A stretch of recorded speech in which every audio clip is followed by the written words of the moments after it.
అందరికీ నమస్తే. ఆర్ష్ వరల్డ్కి స్వాగతం. ఎలా ఉన్నారు అందరూ? బాగున్నారా? ఆరోగ్యమే మహాభాగ్యం అన్నారు పెద్దలు. అలాంటి ఆరోగ్యాన్ని ఇచ్చే ప్రాకృతిక ఆహారాన్ని 10,000 మందికి పైగా అందించిందండి మన ఈ శబలా భోజనాల పండుగ.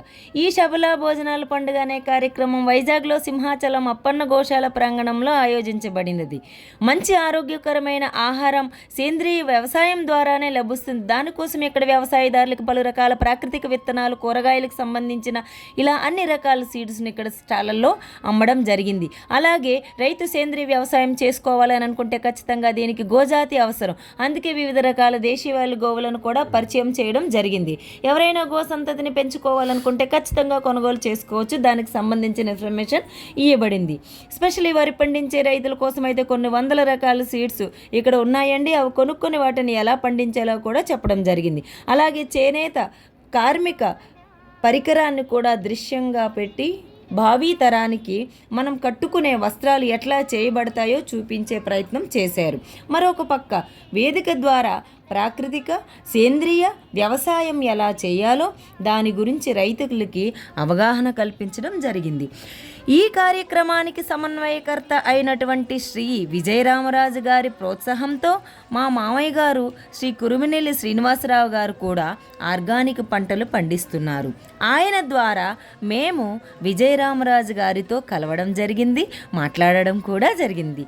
అతను చాలా బాగా మమ్మల్ని సగౌరవంగా ఆదరించి కూర్చోబెట్టుకొని మా గురించి వివరాలు తెలుసుకొని మా వంతు కృషిగా మన భారతీయ సంస్కృతి మరియు వైదిక షోడశ సంస్కారాల గురించి మాట్లాడుతూ ఆయా విషయాల్ని అక్కడకు వచ్చే శ్రోతలందరికీ కూడా తెలియపరచమని కోరారు.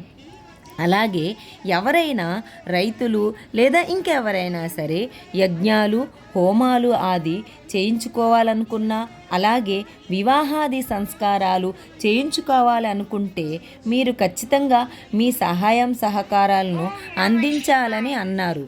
అలాగే నాకు కూడా సభాముఖంగా వేదిక ద్వారా మాట్లాడే అవకాశాన్ని కల్పించారు. వేదిక పైన మీరు చూసినట్లయితే వెనక భాగంలో చూడండి, మన భీమిలి ఎమ్మెల్యే శ్రీ గంటా శ్రీనివాసరావు గారు, అలాగే బీజేపీ నాయకులు కూడా హాజరయ్యారు.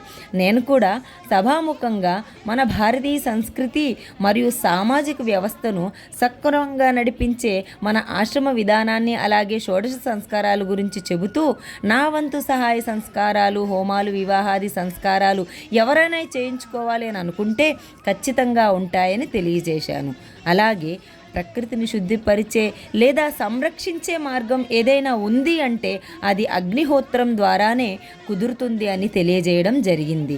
ఇక్కడ జరిగే ఈ కార్యక్రమం యొక్క ముఖ్య ఉద్దేశ్యం అంతా కూడాని ఆవు, రైతు, వ్యవసాయం ప్రకృతంగా చేసి మన మంచి ప్రకృతిని కాపాడుకుంటూ ఈ ప్రకృతిని భావి తరాలకి ఒక మంచి జీవన గమ్యాన్ని ఇవ్వడమే ఉద్దేశం. ఈ రోజుల్లో మనం తీసుకునే ఆహారం ఏది పడితే అది, ఎలా పడితే అలాగా, ఎటువంటి అవగాహన లేకుండా తింటున్నాం.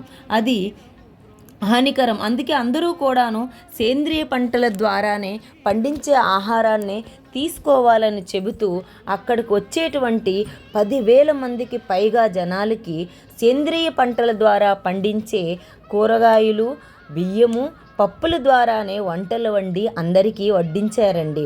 అలాగే ఇక్కడ వేడిని గమనిస్తూ కుండల్లో కూడా నీళ్లు పెట్టి సప్లై చేయడం జరిగింది. ఆ నీళ్లు కూడా ప్లాస్టిక్ గ్లాసులతో కాదండోయ్, స్టీల్ గ్లాసులతో ఇవ్వడం జరిగింది. పూర్తిగా అక్కడ వాతావరణం మనం చూసుకున్నట్లయితే ప్లాస్టిక్ ముక్త వాతావరణంగా కనిపించింది. వాలంటీర్లు కూడా స్వచ్ఛంగా వాళ్ళు ముందుకొచ్చి వాళ్ళ సేవని అందించారు. అలాగే స్టేజ్ పైన ఒక పక్క రైతులకి అవగాహన కల్పించడం జరిగింది. సేంద్రీయ వ్యవసాయం ఎలా చేసుకోవాలో అది చెప్పడం కూడా విజయరామరాజు గారి ద్వారా జరిగింది. అలాగే గోవును, ప్రకృతిని, రైతుని ఎట్లా కాపాడుకోవాలో చిన్నారులు సాంస్కృతిక కళాపూర్వకంగా అభినయం చేస్తూ జనాలకి తెలియజేయడం జరిగింది. ఈ రకంగా అక్కడ కార్యక్రమాలన్నీ బాగా జరిగాయి. ధన్యవాదాలు. ఈ విషయాలన్నీ ప్రతి ఒక్కరికి తెలియజేసేందుకు షేర్ చేయండి, లైక్ చేయండి, సబ్స్క్రైబ్ చేసుకోండి, బెల్ ఐకాన్ని ప్రెస్ చేయండి. అందరికీ నమస్తే.